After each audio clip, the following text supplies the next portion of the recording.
So, ang nangyari dyan, tumawag ako, nung lumabas yung mga photos nila, pictures, tinawagan ko si Jody. After a few hours, tumawag siya back. And then, tinawagan ko rin si Raymond after talking to Jody.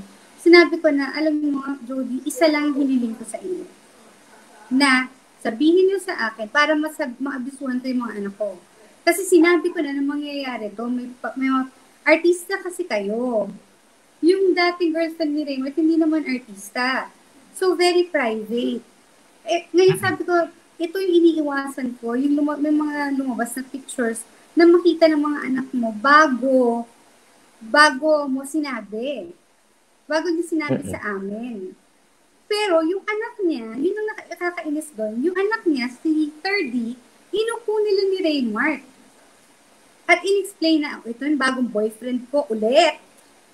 Diba? Parang ang bastos nyo. Diba? Nakalimutan yung mga anak ko. Diba?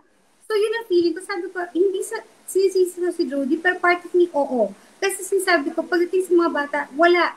Si Raymart, hindi talaga. Useless kausap.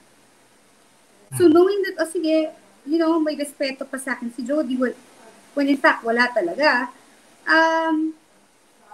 yun yung tinapikon ko. Inupo niya yung anak niya, yung mga anak ko kawawa. Hindi niya sinabi.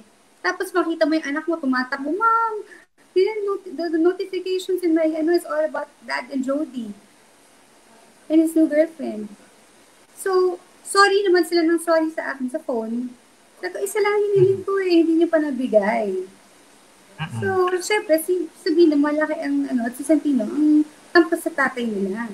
So, yun yung nangyari. Yun yung nangyari. Sana yung kampo nila ng kabila ni Jody at Raymond, sana tumanimik na sila. Sana, wag na nilang baguhin. Kasi ito na yung totoong kwento.